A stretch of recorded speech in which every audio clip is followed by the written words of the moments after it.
Hello students, welcome to Gyanshala. તો કેમ છે અમારા 11th સ્ટાન્ડર્ડના છોકરાઓ? રાઈટ, અત્યારે અમારા 11th સ્ટાન્ડર્ડના જેટલા પણ સ્ટુડન્ટ્સ છે એ બધા જ સ્ટુડન્ટ્સને કોઈ પણ જગ્યાએ હોય તો એક તમારો એક ડેન્જર, સૌથી તમને મૂંઝવતો, સૌથી વધારે હેરાન પરેશાન કરતો જે પ્રોબ્લેમ છે કેમેસ્ટ્રી, રાઈટ. એટલે જ તમારા માટે સ્પેશિયલ છોકરાઓ આજના સેશનમાં આપણે ડિસ્કસ કરવાનું છે કે તમને બધાને સૌથી વધારે અત્યારે કેમેસ્ટ્રી બહુ જ હાર્ડ લાગે છે. તો સર, મારે કેમેસ્ટ્રીમાં સારા માર્ક્સ લાવવા છે, અત્યારે મારું રિઝલ્ટ બહુ જ ઓછું આવે છે, તો એ રિઝલ્ટને મારે 80+, 90+ લઈ જવું હોય તો એના માટે પ્રોપર એક પરફેક્ટ ટ્રેક, એક રોડ મેપ અમને સર તમે જણાવો. તો એવી ઘણા બધા દિવસથી ઘણા બધા સ્ટુડન્ટની ડિમાન્ડ હતી.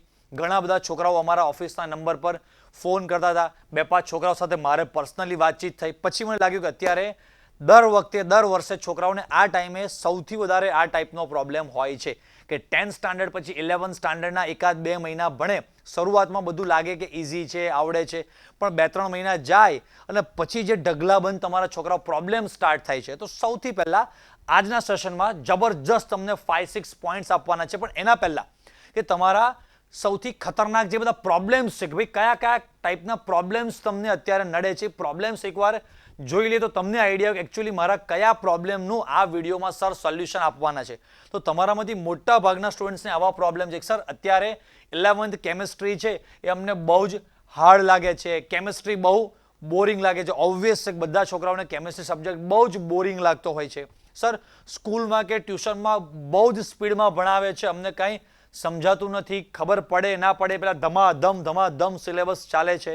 ટીચર્સ ઘણા બધા ટોપિકમાં એવું કહી દે છે કે આ તમારે 9-10 સ્ટાન્ડર્ડમાં આવી ગયું છે, ઘણા ટોપિકમાં એમ કહી દે છે કે આ તમારે 12thમાં આવશે. એમ ધડાધડ સ્પીડમાં સર ચેપ્ટર્સ ચલાવે છે તો કાંઈ સમજાતું નથી, અમારા પ્રોપર ડાઉટ સોલ્વ થતા નથી. સર, ટેસ્ટમાં તો માર્ક્સ આવતા જ નથી, રાઈટ. સર, 10thમાં હું રેન્કર હતો પણ 11thમાં રિઝલ્ટ બહુ જ ખરાબ આવે છે. યસ ઓર નો? તમને બધાને એમ થશે કે સર અત્યારે આ બધા જ પ્રોબ્લેમ મારા બોલી ગયા. આમાંથી બધાને ટીક કરવાનું કહો કે કેટલા પ્રોબ્લેમ તમારા છે. તો દરેક સ્ટુડન્ટ્સના આ અત્યારે પ્રોબ્લેમ છે કે કેમેસ્ટ્રી બહુ હાર્ડ લાગે છે, બહુ બોરિંગ લાગે છે, ટીચર્સ બહુ જ સ્પીડમાં ભણાવી દે છે, કાંઈ જ સમજાતું નથી, ડાઉટ અમારા સોલ્વ થતા નથી, ટેસ્ટમાં તો સર પૂછશો જ નહીં, માર્ક્સ સરખા આવતા જ નથી. તો સર અમે શું કરીએ, કઈ જગ્યા પર અમારે સર મિસ્ટેક થાય છે સમજાતું નથી. ઘણા બધા સ્ટુડન્ટ્સ એવા છે, ઇવન મારા ઓફલાઈન બેચમાં હું 1 દિવસ 2 દિવસ પહેલાની વાત કરું કે જે A1 છે, જે સ્ટુડન્ટ્સનો મેથ્સ સાયન્સમાં 100 બધાના માર્ક્સ છે, 99, 97 એવા માર્ક્સવાળા સ્ટુડન્ટ છે, એ બધા સ્ટુડન્ટના પણ બહુ જ ઓછા માર્ક્સ આવે છે. કાં તો એમને જેવા માર્ક્સ લાવવા છે, 10thમાં જેવા જબરજસ્ત માર્ક્સ આવતા હતા એવા સરખા માર્ક્સ આવતા નથી. કે જે પણ કે પ્રશ્નો છે, ઓબ્વિયસ છે કે એ બધાને ઉપરના પ્રશ્નો થોડા ઓછા છે, કેમ કે મારી પાસે ઓફલાઈનમાં ભણતા હોય તો એટલા હું પ્રશ્નો નથી આવવા દેતો. તો તમારે પણ આ બધા પ્રોબ્લેમ્સ ના ફેસ કરવા હોય કે પ્રોબ્લેમનું સોલ્યુશન લાવવું છે કે કેમેસ્ટ્રી તમને બહુ હાર્ડ ના લાગે, એકદમ મસ્ત ઇન્ટરેસ્ટિંગ ને આમ મજા પડે એવું લાગે, તમને એમ થાય કે યાર કેમેસ્ટ્રી તો શું સબ્જેક્ટ છે, એમ બસ આઈ લવ કેમેસ્ટ્રી, બસ રાઈટ. તમને કેમેસ્ટ્રીમાં પ્રેમ કરાવી દેવાનો છે કે શું ટેકનિક છે, બોરિંગ લાગે નહીં, તમને કંઈ પણ હાર્ડ લાગે નહીં, કોઈ પણ ટોપિક સ્પીડમાં જતો હોય એવું લાગે નહીં, અને બધું જ મસ્ત ટાઈમ ટુ ટાઈમ તમારો સિલેબસ પૂરો થાય. ડાઉટ્સ તમારા આવે નહીં, ને આવે તો ધડાધડ બધા ડાઉટ્સ એકદમ મસ્ત લેવલના સોલ્વ થાય. બટ ઉપરનો પાર્ટ જ એટલો બધો જબરજસ્ત તમારો મારે કરી આપવાનો છે, રાઈટ, કે તમને હાર્ડ નહીં લાગવા દઉં, બોરિંગ નહીં લાગવા દઉં, રાઈટ, સ્પીડમાં નહીં ચાલે, ઓટોમેટિક આ બધું જ સમજાઈ જશે અને કોઈ પણ જગ્યાએ તમને ડાઉટ આવવાના નથી, તો ટેસ્ટમાં માર્ક્સ આવવાના જ છે, રાઈટ. હવે મિસ્ટેક ક્યાં થાય છે, શું કરેક્ટ કરવાનું છે, કેવી રીતે આખું સમજવાનું છે, સ્ટેપ બાય સ્ટેપ આખો વિડીયો મસ્ત જોવાનો છે, રાઈટ. જેટલા પણ છોકરાઓ પાસે ટાઈમ નથી કે જેને 2 મિનિટમાં, 3 મિનિટમાં, 5 મિનિટમાં સોલ્યુશન જોઈએ છે, એ છોકરાઓ અત્યારે જ વિડીયો બંધ કરી અને તમે જઈ શકો છો, રાઈટ. થોડું તમને ખોટું લાગશે પણ મારે વાસ્તવિકતા તમને કહેવી પડશે, કારણ કે તમે થંબનેલ, ટાઇટલ જોઈ અને અત્યાર સુધી વિડીયોમાં અત્યારે પ્રેઝન્ટ છો, તમને બધાને એવું લાગે છે કે યસ સર આ બધા મારા જ પ્રોબ્લેમ છે ને આ બધા ખતરનાક પ્રોબ્લેમ છે.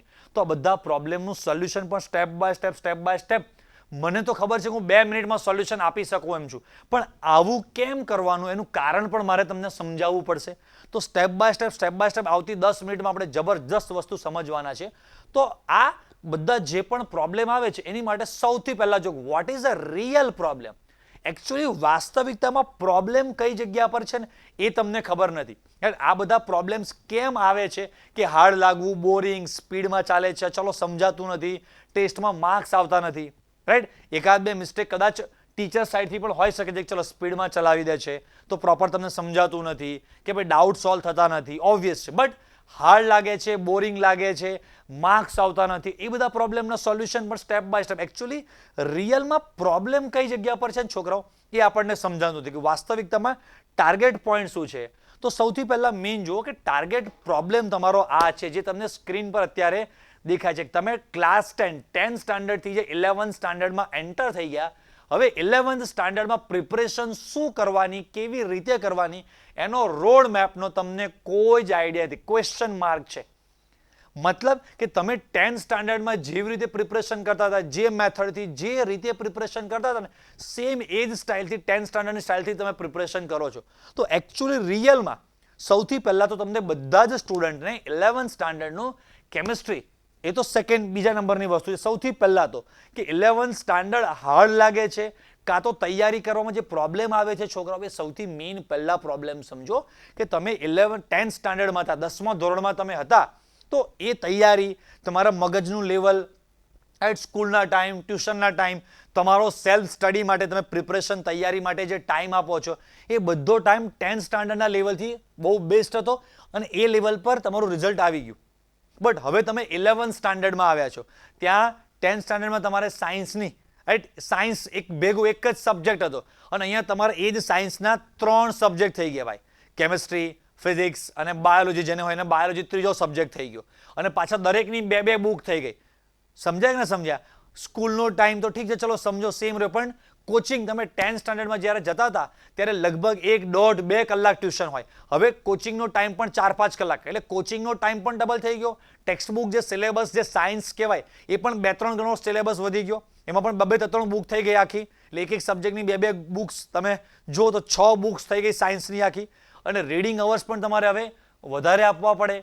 સમજાય છે? સબ્જેક્ટનું લેવલ બધું જ વધ્યું છે અને તમે જે પ્રિપરેશન કરતા હતા ક્યાં સુધી, જાન્યુઆરી, ફેબ્રુઆરી, માર્ચમાં 10thમાં, એ જ પ્રિપરેશન તમે એપ્રિલ, મેમાંથી તમે 11th સ્ટાન્ડર્ડ જો સ્ટાર્ટ કર્યું હોય મે, જૂનથી, તો સેમ એ જ સ્ટાઇલથી પ્રિપરેશન તમે આપવાનું સ્ટાર્ટ કર્યું. કોચિંગના અવર્સ તમારા વધી ગયા, સિલેબસ હાર્ડ થઈ ગયો, બટ તમારી જે પ્રિપરેશન છે એની સ્ટાઇલ તો કે બદલાઈ નહીં, એના કલાકો તો કે ખાસ એટલો બધો મોટો ફરક પડ્યો નહીં.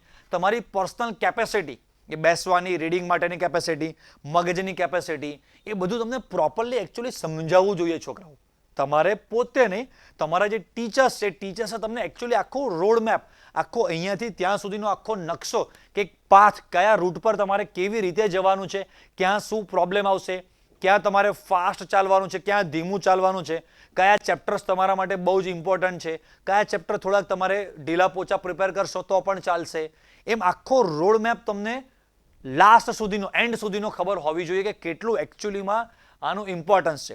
તો તમારે આના માટે સ્ટેપ બાય સ્ટેપ તમને જે સ્ટેપ્સ આપવાના છે એમાં સૌથી પહેલા જુઓ તમારું સ્ટેપ નંબર 1, જે બધા જ સ્ટુડન્ટને મિસ્ટેક થાય છે, over confidence and wrong method of preparation. Over કોન્ફિડન્સમાં તો તમે બધા સમજો જ છો. અહીંયા પિક્ચર જોઈને પણ તમને ફોટા પરથી પણ ખબર પડે છે કે કદાચ હોય આપણું લેવલ નાના પેદા જેવું, પણ આપણે પડછાયામાં પોતાને રાજા સમજતા હોય કે આઈ એમ અ કિંગ. સમજાય કે નહીં? મતલબ કે 10મા ધોરણમાં, 10th સ્ટાન્ડર્ડમાં તમારું રિઝલ્ટ આવી ગયું. હવે 10th સ્ટાન્ડર્ડમાં સબ્જેક્ટ તમારા જેટલા હતા એટલા જ સબ્જેક્ટ યાદ કરો 9th સ્ટાન્ડર્ડમાં હતા, લગભગ એની આસપાસ જ સબ્જેક્ટ અને એ જ સબ્જેક્ટ 8th સ્ટાન્ડર્ડમાં હતા. 8મામાં પણ મેથ્સ આવે, સાયન્સ આવે, તમારું સમાજ વિદ્યા, એસએસ આવે, રાઈટ, જે પણ સબ્જેક્ટ છે, જે લેંગ્વેજ, ઇંગ્લિશ ને બધું આવે. 9thમાં પણ એવા જ સબ્જેક્ટ, 10thમાં પણ એવા જ સબ્જેક્ટ. તો તમને એટલા સબ્જેક્ટ એ સ્ટાઇલથી પ્રિપેર કરવાના 3 વર્ષનો એક્સપિરિયન્સ હતો કે ભાઈ 8th સ્ટાન્ડર્ડ આખું પાસ કર્યું, 9th સ્ટાન્ડર્ડ કર્યું અને 10th સ્ટાન્ડર્ડમાં સેમ એ જ મેથડથી પ્રિપરેશન કરવાની. લગભગ ટ્યુશનના કલાકોમાં પણ ખાસ એટલી બધી ફરક નહીં. સમજાય છે? તો 10th સ્ટાન્ડર્ડમાં રિઝલ્ટ આવી જવું અમારો આટલા વર્ષોનો અનુભવ કહે છે ભાઈ. મારો પોતાનો ખુદનો એક્સપિરિયન્સ તમને શેર કરું કે 10th સ્ટાન્ડર્ડમાં મારું પણ રિઝલ્ટ 91% હતું. હવે અમે જે ભણતા હતા એ જમાનામાં આટલું બધું રિઝલ્ટ છોકરાઓને આપતા નહોતા અને આવતું પણ નહોતું. તો 91, રાઈટ, અમારા ખાનદાનમાં કોઈને 91 હતા નહીં. એટલા કુટુંબમાં અને ફેમિલી બધા ખુશ કે જૂના જમાનામાં કોઈ એટલું બધું ભણતા પણ નહીં. માંડ દાદા અને બા અને પપ્પા ને બધા એસએસસી કદાચ માંડ કરેલું હોય, કાં તો માંડ એમાં પાસ થયા હોય, અડધાએ તો એસએસસી સુધી પહોંચ્યા પણ. એસએસસી એટલે કે 10th સ્ટાન્ડર્ડ, જૂના જમાનામાં એસએસસી કહેતા હતા. તો ત્યાં સુધી પહોંચ્યા પણ ના હોય. એમાં કુટુંબમાં કોઈક એક વ્યક્તિના કાકા દાદા બાપ મોટા ભાઈ જેટલા પણ કુટુંબના રિલેટિવ છે બધામાં એક વ્યક્તિ એવો છે કે છેલ્લા 50 વર્ષમાં કોઈને એકના 91%. વાહ વાહ વાહ વાહ થઈ ગઈ. જો સ્ટોરી તમારી સાથે ઘણા બધા સાથે કનેક્ટ થશે. વાહ વાહ વાહ વાહ કરી મૂક્યું. આપણને પણ એમ થયું કે આપણે પણ કંઈક છે ને બાકી 91% લઈ આવ્યા, સાયન્સ લઈ લીધું. પણ પછી 11th સ્ટાન્ડર્ડમાં તૈયારી કરતા એટલી બધી 10th સ્ટાન્ડર્ડ જેવી ફાવી નહીં, કાં તો ઓવર કોન્ફિડન્સ થોડુંક આપણને એમ કે ભાઈ હવે આપણે તો ભાઈ કંઈક સમથિંગ છે, 11th સ્ટાન્ડર્ડ ક્યાં બોર્ડ છે, એમ ઘણા બધા કારણોને કારણે થોડાક રોંગ ટ્રેક પર થઈ અને રિઝલ્ટ ઓછું થઈ ગયું. મારી યુનિટ ટેસ્ટ અથવા તો ફર્સ્ટ ટર્મ જે એક્ઝામ, પ્રથમ કસોટી કહેવાય, એક્ઝેક્ટ મને યાદ નથી, ત્યારે લગભગ હું ફિઝિક્સમાં ફેલ થયો હતો. 50માંથી મારા કંઈક 17-18ની આસપાસ માર્ક્સ હતા, અડધો એક માર્ક્સ વધારી અને મને આમ પાસ કર્યો તો એવું લગભગ મને યાદ છે. બીજા બે સબ્જેક્ટમાં પણ મેથ્સ અને કેમેસ્ટ્રીમાં પણ મારે લગભગ 30થી અંદર માર્ક્સ હતા. અને પછી આપણે જાગી ગયા કે ભાઈ આમાં કંઈક મિસ્ટેક છે. પપ્પાને ખબર પડી ગઈ કે ભાઈ થોડાક રોંગ ટ્રેક ઉપર છે, થોડુંક લાઇટ લે છે, મસ્તી મજાકમાં ઓવર કોન્ફિડન્સમાં છે. અને પછી ફરી પાછી ગાડી ટ્રેક પર આવી ગઈ. એ કેવી રીતે આવી એ બધી પછી આપણે અત્યારે સ્ટોરીમાં પડવું નથી. બટ મેજોરિટી આ મેં મારી સ્ટોરી કીધી. છેલ્લા 10-12 વર્ષથી તો હું પોતે એઝ એ ટીચર આટલા બધા સ્ટુડન્ટ્સને ભણાવું છું. તો દર વર્ષે હું જોઉં છું 10thમાંથી જે સ્ટુડન્ટ્સ 11thમાં આવે છે, રાઈટ, મારે ત્યાં ઓફલાઈન સેન્ટર પર 10th સ્ટાન્ડર્ડ મારે ત્યાં ચાલે જ છે. અને આણંદ વિદ્યાનગરની જેટલી પણ 10th સ્ટાન્ડર્ડની સ્કૂલ છે એ લગભગ બધી સ્કૂલના ટોપ 1, 2, 3 રેન્ક બધા મારે ત્યાંથી અહીંયાથી જ હોય છે. એ બધા સ્ટુડન્ટ્સને હું ઓળખતો હોઉં છું. 11th સાયન્સમાં મારી પાસે ભણવા માટે જ્યારે બધા સ્ટુડન્ટ્સ આવે છે ત્યારે A1, 91, 91, 92, 95, 99, 100, 100, 100 એવા માર્ક્સવાળા સ્ટુડન્ટ્સ હોય છે. પણ 11th સ્ટાન્ડર્ડમાં 10thમાં ધારો કે જે 25 સ્ટુડન્ટ્સના A1 ગ્રેડ હોય તો 11thની ફર્સ્ટ એક્ઝામ એમાંથી 10 સ્ટુડન્ટ્સ પણ એવા નથી હોતા કે જેનો A1 ગ્રેડ આવે એ ટાઈપના માર્ક્સ આવે છે. સમજાય છે? કોઈ પણ કારણસર દરેક સ્ટુડન્ટ્સને ઓવર કોન્ફિડન્સ ના પણ હોઈ શકે. બટ એકચ્યુઅલી લાગે એવું કે ઓવર કોન્ફિડન્સને આપણે એટીટ્યુડમાં નથી લેવાનું કે આઈ એમ સમથિંગ એમ. એવી રીતે નહીં. Over confidence in the sense કે તમે 10મા ધોરણમાં જેટલા કલાકની તૈયારી કરતા હતા, જેવી રીતે પ્રિપરેશન કરતા હતા, રોંગ મેથડ ઓફ પ્રિપરેશન, તૈયારી કરવાની ખોટી રીત, રોંગ મેથડથી તમે પ્રિપરેશન કરતા હોય, 10મા ધોરણમાં તમે જે સ્ટાઇલથી જેટલા કલાક પ્રિપરેશન તમે કરતા હોય એની જ મેથડ એક્ઝેક્ટ તમે 11th સ્ટાન્ડર્ડમાં કોપી પેસ્ટ કરો. હવે એ 8, 9, 10thમાં જે મેથડથી તમે એસએસ તમારું સમાજ વિદ્યા જે છે એ તમે પ્રિપેર કરતા હોય, સાયન્સ જે રીતે પ્રિપેર કરતા હોય, હવે એ સાયન્સ અને આ રિયલ કેમિસ્ટ્રી, ફિઝિક્સ, બાયો આખું ડિફરન્ટ વસ્તુ છે. બહુ વધારે મોટું અને ડેપ્થમાં છે. તો એ પ્રિપરેશનની ગોખવાની સ્ટાઇલથી પ્રિપરેશન કરો તો નહીં ચાલે. અહીંયા આખી પ્રિપરેશનની સ્ટાઇલ તમારે ચેન્જ કરવી પડશે. સમજાય છે? તો સૌથી પહેલું આપણે બધાએ આ વસ્તુ કરેક્ટ કરવાની છે કે ભાઈ ઓવર કોન્ફિડન્સ નહીં. ભાઈ એવું કહે છે કે there is a thin line between confidence and over confidence. Thin મતલબ એકદમ પતલી રેખા લાઇન છે શેની? કોન્ફિડન્સ અને ઓવર કોન્ફિડન્સની વચ્ચે બહુ પાતળી ભેદ રેખા છે. એવું કહે છે તમે ઓળખવું એને અઘરું છે, પણ જ્યારે રિઝલ્ટ આવે ત્યારે ઓટોમેટિક ઓળખાઈ જાય. કાં તો તમને કોઈ એવા ટીચર જોઈએ કે ઓળખાવે એવા. જસ્ટ હું મારી ગઈકાલની બેચની વાત કરું, સાંજે જ મેં અડધો-પોણો કલાક બસ આના પર ભાષણ જ આપ્યું હતું. એક સિમ્પલ સાદો ક્વેશ્ચન પૂછ્યો હતો, પણ લગભગ મોટા ભાગના છોકરાઓને જે રેન્કર જેની પાસેથી મને એક્સપેક્ટેશન હતી, આશા હતી કે નહીં આ તો પરફેક્ટ યાર બોલે જ ને, પણ એને પણ આવડ્યું નહીં. બહુ ઇઝી વસ્તુ હતી.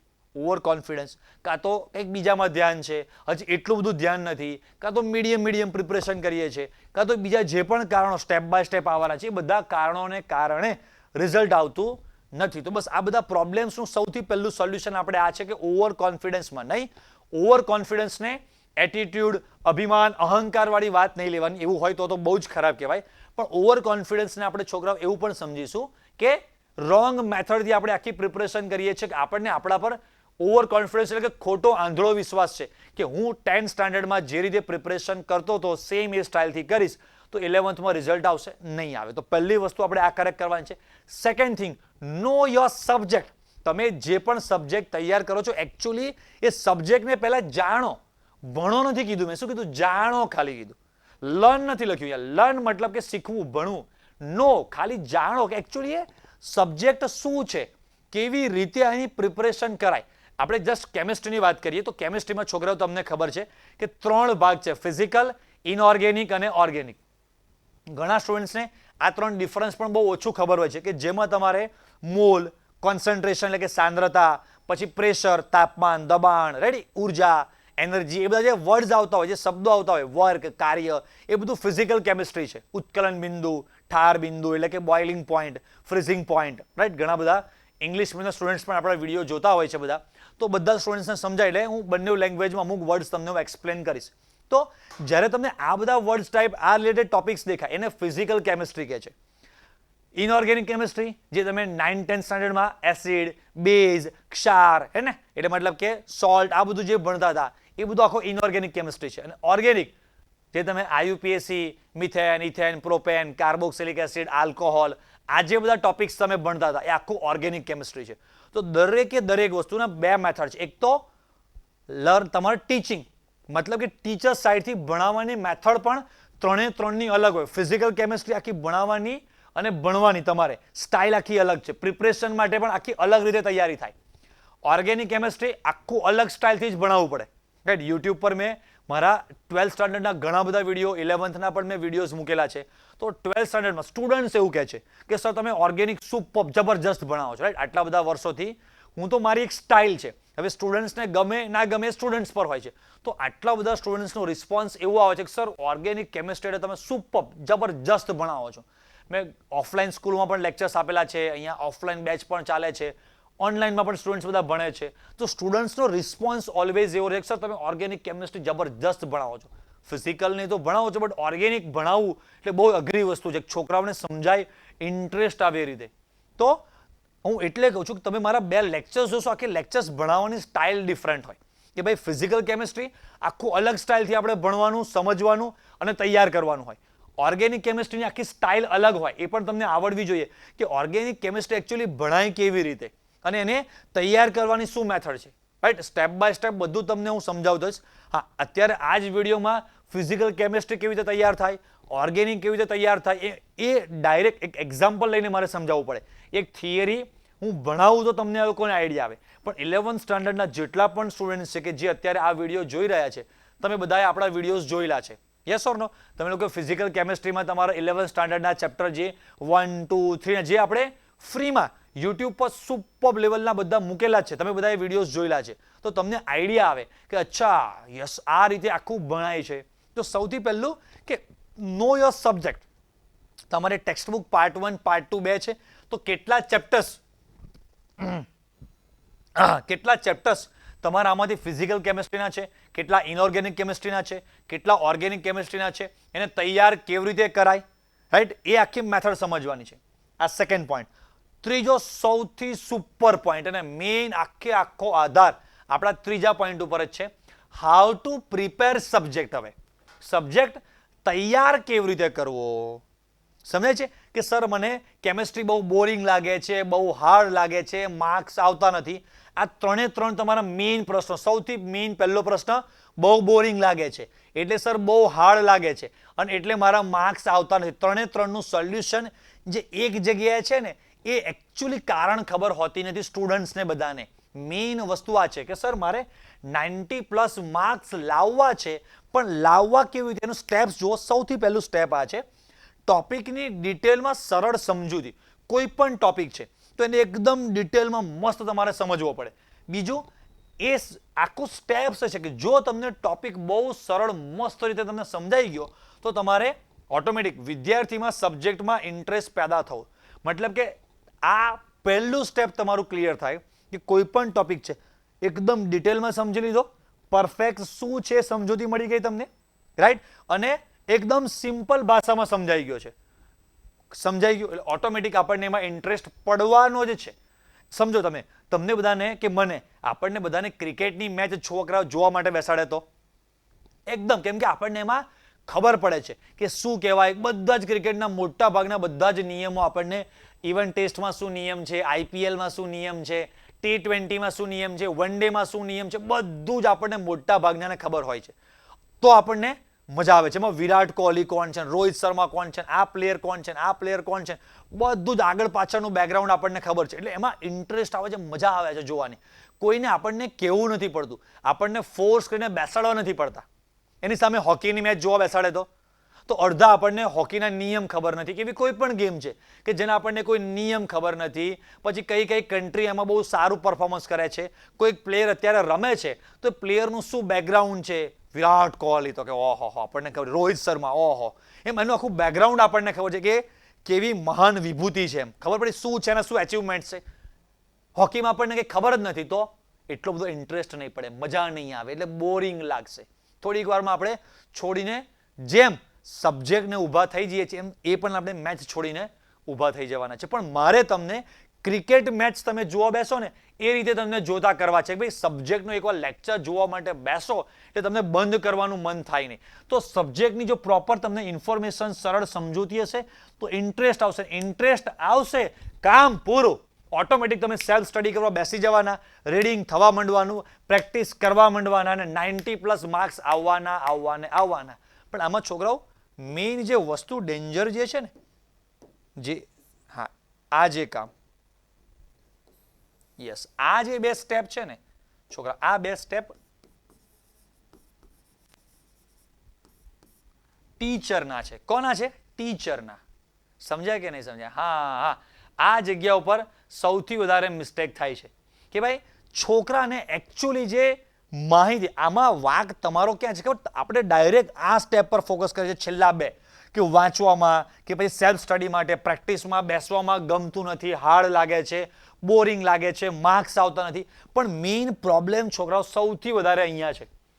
લાઈક હું મારું એક્ઝામ્પલ આપું તો હું છોકરાઓને આ જે બે પાર્ટ છે ને સૌથી વધારે સ્ટ્રોંગ આ કરી આપું છું કે કોઈ પણ ટોપિક છે તો દરેક છોકરાઓને અમે જે ટોપિક્સ આખા એક્સપ્લેન કરીએ છીએ, તમે મારા યુટ્યુબ પર ઘણા બધા વિડીયોઝ 11થના 12થના જોયેલા છે. તો સૌથી પહેલા અમે 3 મોડલ લર્નિંગ આખું એપ્લાય કરું છું. સૌથી પહેલા એ લોકોને આખું એટ્રેક્ટિવ લર્નિંગ મેથડથી એપ્લાય કરીએ છીએ કે ભાઈ ડિજિટલ બોર્ડ ઉપર એટલું સરસ કલરફુલ બધું જ ભણાવેલું હોય એટલે એને પરફેક્ટ કન્સેપ્ટ ક્લિયર થઈ જાય. સેકન્ડ સ્ટેપમાં આપણે સ્ટુડન્ટને શું કરી આપીએ છીએ તો સેકન્ડ સ્ટેપમાં આપણે આખા એક બધા જે પણ કોઈ કન્સેપ્ટ છે એ 3D એનિમેશનથી એક્સપ્લેન કરું છું. એટલે જે પણ વસ્તુ તમે લોકો સમજ્યા છો બોર્ડ ઉપર એની એ વસ્તુ લાઈવ તમારી સામે આખું 3Dમાં થતું હોય એટલે તમે જે આખી વસ્તુ મગજમાં વિચારો છો ને એ તમારી સામે રિયલમાં તમને થતું દેખાય કે ઓકો એનિમેશન જે વસ્તુ આખું 3Dમાં દેખાય. અને થર્ડ જે મોડેલ છે એ આખું લાઈવ ડેમોન્સ્ટ્રેશન, લાઈવ પ્રેક્ટિકલ કરીને છોકરાઓને પ્રયોગ કરીને બતાવીએ એટલે એને એ સબ્જેક્ટ બહુ જ ડિટેલમાં પરફેક્ટ ક્લિયર થાય કે અચ્છા મારી બુકમાં જે વર્ડ લખ્યો છે આ રીતે સમજવાનો છે. તો સમજો કે 3 મોડલ લર્નિંગ થયું. એક તમે ડિજિટલ બોર્ડ ઉપર તમે ભણો છો એટલે પરફેક્ટ તમને કન્સેપ્ટ તમે જોવો છો અહીંયા એટલે કન્સેપ્ટ તમને સમજાય છે કે અચ્છા આવું કંઈક હશે. પણ તમે તમારા માઇન્ડમાં આખી વસ્તુ વિઝ્યુલાઇઝ કરો છો, મતલબ કે એક મનોચિત્રણ આખું તમારા માઇન્ડમાં એક ઇમેજિનેશન, એક કલ્પના કરો છો કે અચ્છા આવું કંઈક કહેવા માંગે છે. પણ એ વસ્તુ ત્યાં હું ટોપિક પૂરો કરી અને આગળ જમ્પ કરી દઉં તો નહીં સમજાય. પણ એની એ વસ્તુ તમે 3D એનિમેશનમાં જુઓ કે જે તમારા માઇન્ડમાં તમે વિચારો છો એ આખું 3Dમાં તમને દેખાય અને એની એ જ વસ્તુ તમને પ્રેક્ટિકલ લાઈવ ડેમોન્સ્ટ્રેશનમાં તમને દેખાય એટલે તમને યસ પરફેક્ટ સર હવે ખબર પડી ગઈ અને એ લોંગ ટાઈમ સુધી તમને બધાને યાદ રહે છે. બસ આ એક પહેલું સ્ટેપ, બસ આ સ્ટેપ એટલું પરફેક્ટ ક્લિયર થઈ જાય ને છોકરાઓને એટલે બસ એને મજા જ આવવા માંડે. એને સેકન્ડ સ્ટેપમાં ઓટોમેટિક સબ્જેક્ટમાં ઇન્ટરેસ્ટ પડશે જ એટલે ઘરે જઈને સેલ્ફ સ્ટડી રીડિંગ માટે બેસશે અને 90+ માર્ક્સ આવશે જ. તો તમારે શું કરવાનું છે કે ગમે ત્યાંથી તમે ઇન્ટરનેટ ઉપર છે કોઈ પણ જગ્યાએથી તમે શોધી અને આ પાર્ટ તમારો સ્ટ્રોંગ કરવાનો છે. આ નહીં કરો તો આજે નહીં કરો તો 10 દિવસ પછી, મહિના, 6 મહિના પછી કરવું જ પડશે.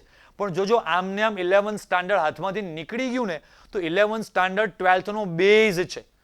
નહીં તો ડાયરેક્ટ 10th પછી તમને 12th ના ભણાવી દે તો 11thમાં જે ચેપ્ટર્સ છે કેમિસ્ટ્રી, ફિઝિક્સ, મેથ્સ, બાયોમાં એ શું કરવા રાખેલા છે? આખો બેઝ છે. મારે દર વખતે એવું થાય છે કે જે સ્ટુડન્ટ્સ 11th સ્ટાન્ડર્ડમાં ધારો કે મારી પાસે નથી ભણતા અને કોઈક જગ્યાએ ભણ્યા છે અને કદાચ એમનું ત્યાં પ્રોપરલી જોઈએ એવું કોચિંગ થયું નથી અને પછી 12thમાં કોઈ પણ કન્સેપ્ટ મારી પાસે આવશે, 11thમાં છોકરાઓને મેં ઓર્ગેનિક જબરજસ્ત સ્ટ્રોંગ કરાવેલું છે એટલે 12thમાં હું ધમાધમ ફટાફટ ચલાવું. પણ એને કે સર મને IUPAC આવડતું નથી. 11th સ્ટાન્ડર્ડમાં એકદમ ડિટેલમાં A to Z બોર્ડથી ગુજરાત નીટ સુધીનું બધું જ આખું ઓર્ગેનિકનું IUPAC નામકરણ મેં 11thમાં કરાવ્યું હોય. 12thમાં હું કરાવતો જ નથી કે 12thમાં હવે ટાઈમ છે નહીં ભાઈ કે IUPAC નામકરણ આખું, હા 15, 20, 25 મિનિટ રિવિઝન કરાવી દઈએ પણ આખું IUPAC ડિટેલમાં હવે ભણાવી શકાય નહીં. એ પાર્ટી એ સ્ટુડન્ટ્સ 11thમાં તો ભણ્યા નથી, 12thમાં આવડતું નથી, જાય તો જાય કહાં.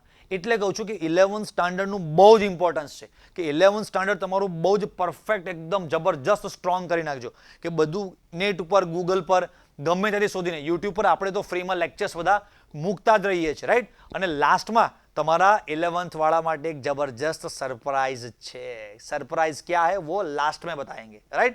તો તમારા માટે બધા લેક્ચર્સ આપણે યુટ્યુબ પર ફ્રીમાં મૂકેલા જ છે. હવે એમાં થોડું આપણે આગળ જોઈએ કે હવે 4th પોઈન્ટ શું લેવાનો છે. Take deep knowledge and develop interest. આ જે મેં તમને હમણાં કીધું એને જ લગતો પાર્ટ છે કે ભાઈ કેમેસ્ટ્રી છે ને છોકરાઓ એક પ્રકારનું સાયન્સ છે. શું છે? સાયન્સ. તો કે સર અમને ખબર જ છે. નહીં, નથી ખબર એટલે કે સાયન્સ હોય તો સાયન્સને પ્રેક્ટિકલ અને રોજિંદા જીવનના ઉદાહરણ દ્વારા સમજવું જોઈએ. આપણે સાયન્સ એટલે કે સ્ટુડન્ટ સાયન્સ ભણે છે કેવી રીતે? એકચ્યુઅલી પ્રોબ્લેમ અમારા ટીચર્સનો જ છે કે અમે સ્ટુડન્ટ્સને આમ ભણાવીએ છીએ. નો, આમ મતલબ કે ખાલી ટેક્સ્ટબુક નહીં.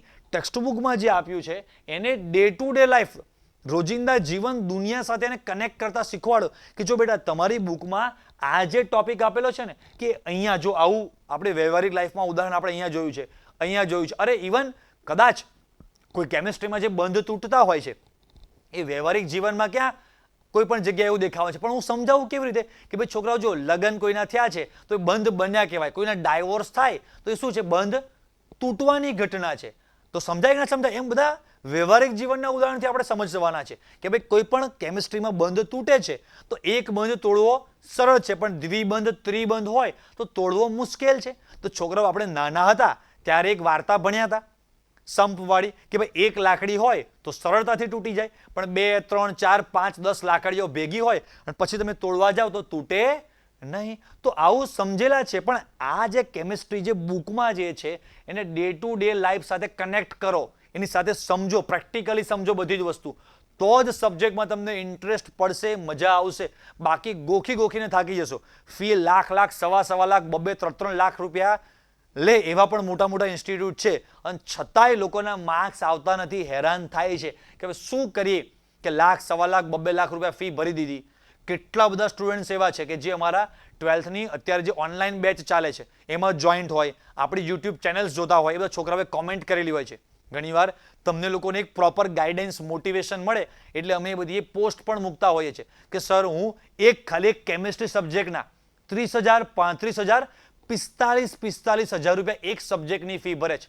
50,000 રૂપિયા એક સબ્જેક્ટની ફીસ હોય છે અને છતાંય છોકરાને ફરીને યુટ્યુબ પર જોવા માટે કે આપણા કોર્સમાં જોઈન થવું પડે છે અને ત્યારે કહે છે કે સર મને જે 40-50,000 રૂપિયા ભરીને જે વસ્તુ નથી મળી તમે મને નોમિનલ ફીઝમાં તમે મને બહુ 4-5,000 રૂપિયામાં તમે 2,000-3,000માં તમે મને આપો છો તો ક્યાં 40-45,000 રૂપિયા અને ક્યાં એ 2-3,000 રૂપિયામાં ઘર બેઠા ટોપ લેવલનું એને મળે છે. તો છોકરાઓને એવું નથી કે બહુ જ વધારે ફીસ ભરશો તો તમારા બહુ વધારે માર્ક્સ આવશે. ડીપમાં નોલેજ નહીં લો તો કદાચ માંડ તમારી સ્કૂલ લેવલની કે ભાઈ 11th બોર્ડ લેવલની એક્ઝામ તમારી ક્લિયર થશે. 12th સ્ટાન્ડર્ડમાં ગુજકેટ છે, નીટ છે, જેઈ છે એવી કોમ્પિટિટિવ એક્ઝામ આ રીતે તો સોલ્વ નહીં જ થાય. મોટી ફી ઇક્વલ ટુ વધારે માર્ક્સ એવું તો નહીં જ. આ કામ કરવું જ પડશે કે તમારે ડીપમાં નોલેજ લેવું પડશે અને સબ્જેક્ટમાં ઇન્ટરેસ્ટ ડેવલપ પેદા કરવો પડશે તો જ તમને પ્રોપર માર્ક્સ આવશે તમારા. 5th point self study. Self સ્ટડીમાં છોકરાઓ યાદ રાખો કે પહેલો પોઈન્ટ એકદમ ગેમ ચેન્જર છે. ડે ટુ ડે પ્રિપરેશન કે આજે મને સ્કૂલમાં કે કોચિંગમાં કે ઓનલાઈનમાં જ્યાં પણ તમે ભણતા હોય ત્યાં મને જે વસ્તુ ભણાવી daily day to day preparation કરી નાખવાનું. સફળતાનો સૌથી મોટો મંત્ર આ છે 11-12નો ડે ટુ ડે પ્રિપરેશન. રોજનું રોજ તૈયાર કરી નાખો બસ 110% માર્ક્સ આવશે ને આવશે જ. બહુ સિમ્પલ સરળ વસ્તુ છે, એકદમ ઇઝી લાગે કોકને કે બસ આટલું જ કરવાનું. આ સાંભળવામાં સરળ છે બટ કરવામાં બહુ જ મુશ્કેલ છે.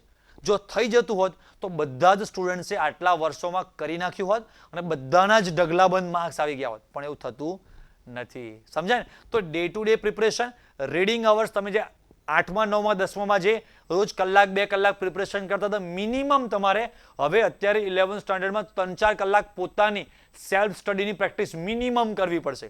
તમારે 90+ માર્ક્સ લાવવા માટે તો ડેઈલી 4 કરતાં પણ વધારે કલાક તમારે પ્રિપરેશન કરવી પડશે. બીજી વસ્તુ આ બહુ જ ઇમ્પોર્ટન્ટ છે. જે પણ ચેપ્ટર તમે તૈયાર કરો છો એની સુપર તમારે છોકરાઓ નોટ્સ બનાવો.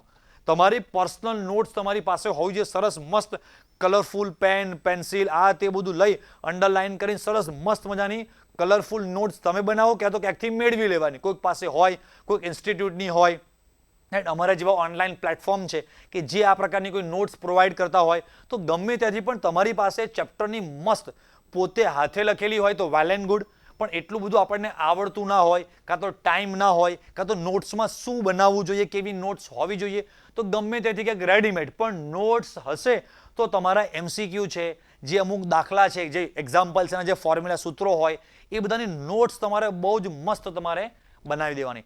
તો આ બધા પોઈન્ટ એક એક તમારે વિચારીને બધા યાદ રાખવાના છે, લખી રાખવાના છે કે આ બધા પોઈન્ટ તમને કામ લાગશે તો જ તમારું રિઝલ્ટ આવવાનું છે. અને last point, take proper guidance and motivation. મતલબ કે એઝ અ સ્ટુડન્ટ તમારા કોઈક પ્રોપર એક કોચ, કોઈ મેન્ટોર, કોઈક તમને ગાઈડન્સ આપવા વાળા જોઈએ. मतलब कि भाई अर्जुन तब अर्जुन बनते हैं जब उनके रथ को श्री कृष्ण चलाते हैं. मतलब कि अगर आपको महारथी बनना है तो श्री कृष्ण जैसे कोई आपके सारथी भी होने चाहिए, जिनको पूरा रास्ता पता है कि भाई ऐसे ऐसे करो कि पास्ट में पहले आपसे जो सीनियर्स, आपके जो बड़े भाई बहन जो स्टूडेंट्स है, उन्होंने ये मिस्टेक्स किए थे, उन लोगों ने ये गलतियां की थी, तो आप ये गलतियां मत दोहराना, यहां पर ये करना, यहां पर ये करना, ये करना है ना. तो आप लोगों ने वो डायलॉग सुना होगा कि स्मॉल मिलाते जाओ, लार्ज बनाते जाओ. मतलब कि step by step, step by step, step by step તમે ગાઈડન્સ લેતા જાઓ. ધીરે ધીરે ધીરે ધીરે ધીરે ધીરે ધીરે તમારો ગ્રાફ સુપર ઉપર ને ઉપર જ જતો રહેવાનો છે. તો 11 12માં આ મેઇન વસ્તુ છે. દરેક વસ્તુનું ઇમ્પોર્ટન્સ છે કે ભાઈ એકલું આપણે ઘી દૂધ ખાઈશું તો જ બોડી બનશે એવું નહીં ભાઈ. આપણા બોડી માટે વિટામિન્સ તો કે જોઈએ, ફાઈબર્સ તો કે જોઈએ, આ તો કે જો દરેક વસ્તુનું આપણા બોડીમાં કોઈ પ્રોપર એક રોલ છે એ નહીં હોય. હા, હું ઘી દૂધ માખણ ખાઈશ તો મારું બોડી બહુ હેલ્ધી બનતું જાય છે, બટ બોડીમાં અમુક ટાઈપના વિટામિન્સ જો નહીં હોય તો અમુક ટાઈપના પ્રોબ્લેમ્સ એ ક્રિએટ કરવાના જ છે, થવાના જ છે. એમ દરેક વસ્તુનું એક ઇમ્પોર્ટન્સ છે કે તમને પ્રોપર કોઈ ગાઈડ કરવા વાળું મળે કે આ રીતે સ્ટેપ બાય સ્ટેપ આ રીતે તૈયારી કરો બેટા, આ રીતે તૈયારી કરાય, આ રીતે તૈયારી કરાય, કે જેણે ઢગલાબંધ સ્ટુડન્ટ્સના આ રીતે 80+ 90+ માર્ક્સ લાવેલા છે. સમજાય કે ના સમજાય? તો તમને બહુ પ્રોપર બધી જ વસ્તુ, હા આ બધી જ વસ્તુ તમને તમારા સ્કૂલના કે કોચિંગના ટીચર્સ તમને પ્રોવાઈડ કરતા હોય તો વેલ એન્ડ ગુડ. નહીં મળે તો કોઈ બાત નહીં, અભી હમ જિંદા હૈ. રાઈટ, સાંભળતા જાઓ, સાંભળતા જાઓ, સાંભળતા જાઓ. તમને લાસ્ટમાં એક ક્વેશ્ચન માર્ક તમારા દિમાગમાં આવતો જાય છે, સર આ બધી જ વાત બરાબર, પણ મળે ક્યાંથી, અમને આપે કોણ, ગાઈડ કરે કોણ, મોટિવેટ કરે કોણ? તો કોઈ બાત નહીં, અભી હમ જિંદા હૈ. અને તમે છોકરાઓ જોશો તો 11thમાં તો હું જબરજસ્ત હવે આ વર્ષથી એક્ટિવ થઈ જવાનો છું. 12th સ્ટાન્ડર્ડના છોકરાઓ માટે તમે જુઓ તો આટલા ટાઈમથી અત્યારે કેમિસ્ટ્રી આપણી એક જ ચેનલ એવી છે કે સિંગલ સબ્જેક્ટ આપણે ઓનલી કેમિસ્ટ્રી સબ્જેક્ટ જ ભણાવીએ છીએ અને એક જ સિંગલ સબ્જેક્ટમાં આપણા આટલા બધા સબસ્ક્રાઈબર છે. આપણી ચેનલ પર ભાઈ કોમ્પ્યુટર ને ઇંગ્લિશ ને પછી ફિઝિક્સ ને બાયોલોજી ને બીજા 2-5 ટીચર ભેગા થઈને અમે ભણાવતા હોઈએ તો અલગ વસ્તુ, બટ સિંગલ સબ્જેક્ટમાં ને સૌથી વધારે છોકરાઓ જે ટ્રસ્ટ મૂકે છે આખા ગુજરાતના છોકરાઓ, ભાઈ કેમિસ્ટ્રી મતલબ કે જ્ઞાનશાલા જાડેજા સાહેબ. તો એ જે ટ્રસ્ટ છોકરાઓનું જે ડેવલપ થાય છે ને, ટ્રસ્ટ એમનામ ડેવલપ થતો નથી. અમારી ઓનલાઈન બેચમાં આટલા બધા છોકરાઓ જે જોઈન્ટ થાય છે એ એમનામ થતા નથી. તમે બધા યુટ્યુબ પર અમારા જે બધા વિડીયોઝ જોવો છો તો તમને મજા આવતી હશે, ઇન્ટરેસ્ટ આવતો હશે તો જ તમે જોતા હશો. યસ ઓર નો? તો આટલા બધા સ્ટુડન્ટ્સ જે ભણે છે તો કંઈક એ લોકોને એવું પ્રોપર ગાઈડન્સ મળે છે.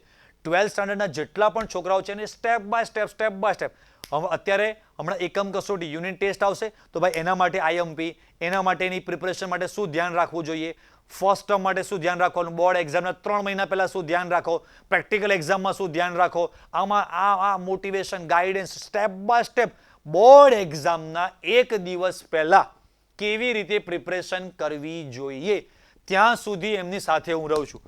રાઈટ, તો બધું જ ગાઈડન્સ મોટિવેશન આ વિડીયોમાં જેટલી પણ વસ્તુ કીધી એ તમને તમારા ઓફલાઈન સ્કૂલ કે ટ્યુશનમાંથી મળી જતું હોય તો વેલ એન્ડ ગુડ.